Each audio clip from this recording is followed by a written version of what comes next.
I felt the first laugh cut through me before I even turned. It started with her, my wife, leaning forward at the dinner table, wine glass raised, smile sharp as a knife. "He works a blue-collar job," she announced loudly enough to reach the chandeliers. "You know, real manual labor." The groom's father let out a barking laugh.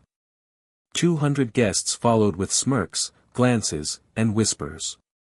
A wave of heat crawled up my spine, but I kept my face still. I'd spent years mastering stillness. Then the father clapped me on the shoulder. "Hell, I didn't know they still let guys like you into places like this." More laughter. My wife didn't defend me. She joined them. I said nothing. I just reached into my pocket, unlocked my phone, and slid it across the table to the groom. "One email," I whispered. He read it. His smile died. His hand tightened on the tablecloth. Then, quietly and urgently, he grabbed his father's arm. "Dad, his blue-collar job. He owns the company you work for." Silence spread like spilled ink. And that was only the beginning. I didn't always live behind walls of restraint. There was a time when my wife, Emma, looked at me the way people look at something warm, something safe. We met when she was tending bar at a dingy little tavern where I was negotiating a contract. She laughed at my jokes, asked questions about my work, and listened like she cared. Back then, I was quiet about what I owned. I liked to learn who people really were without the noise of money around us. She liked that I worked with my hands, or at least she claimed she did. Her family welcomed me at first, the humble, grounded guy, the novelty. I mistook their condescension for charm. For a while, she and I were good, warm mornings, easy nights, a rhythm I could trust. That trust would become the knife later.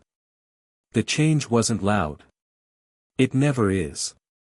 It started with her tone, a sharpness, a comparison. Jokes about real professionals that didn't land like jokes. Then came the secrecy. Her phone tilted away. Her laughter in the hallway soft, private, not meant for me. She blamed work stress. I said nothing. I simply watched. Her family didn't help. They encouraged the distance.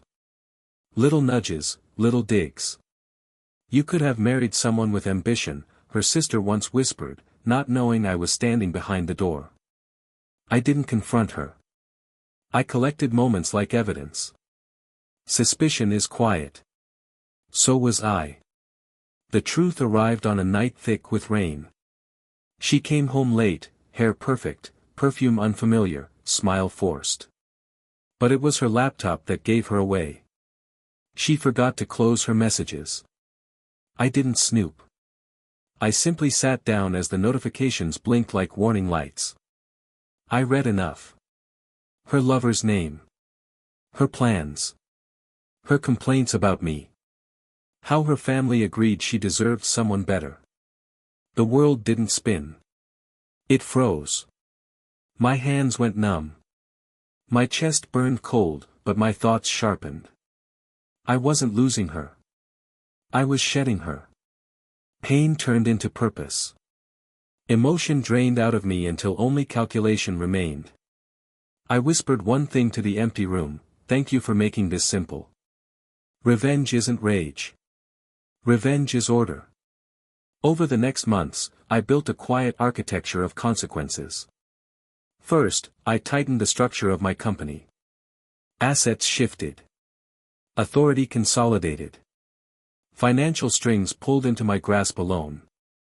She never knew how much of our life I funded, how much of her lifestyle rested on my accounts. She assumed my work was small, blue-collar, forgettable, good. Underestimation is the strongest currency. Next, I documented everything, every message, every expense, every lie, clean, legal, impeccable. I changed lawyers, rewrote contracts, moved properties, isolated shared accounts until they were little more than decorative numbers on a screen. Then the final piece, the email.